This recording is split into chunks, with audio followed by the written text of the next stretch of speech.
Présentera sa réforme des retraites le 10 janvier. D'ici là, les discussions avec les groupes parlementaires vont se poursuivre. Entretien d'une heure hier entre la Première ministre et le président LR Éric Ciotti. Il est prêt à soutenir le texte, mais pas à n'importe quel prix, dit-il. Il refuse un relèvement brutal de l'âge de départ à 65 ans. Et sur les retraites, comme pour le projet de loi immigration, les Républicains conviennent jouer le rôle de pivot à l'Assemblée nationale. Et sans le soutien de la droite, aucune chance de voir passer ces deux textes. Alexandre Chauveau, les Républicains le savent. Ils se préparent à jouer les arbitres dès la rentrée.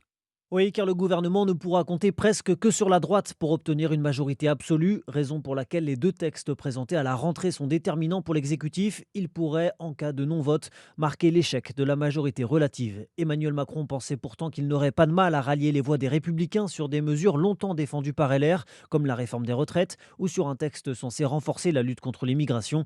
C'était sans compter sur les divisions au sein d'un groupe où chacun fait entendre une musique différente. Sur les retraites, près d'un tiers des députés LR se disent finalement opposé à un recul de l'âge de départ. Sur l'immigration, la création d'un titre de séjour pour les métiers en tension a offert à la droite l'occasion de mettre son veto et de dénoncer un plan de régularisation massif de clandestins. Et puis il y a derrière tout cela des considérations politiques. Bien que minoritaires, certains élus LR refusent presque par principe de voter les textes du gouvernement, soit pour ne pas être assimilés à son bilan en vue de 2027, soit par fierté et tactique politicienne, après avoir vécu comme une humiliation la majorité absolue du premier quinquennat. Alexandre Chauveau du service politique d'Europe 1. Et on termine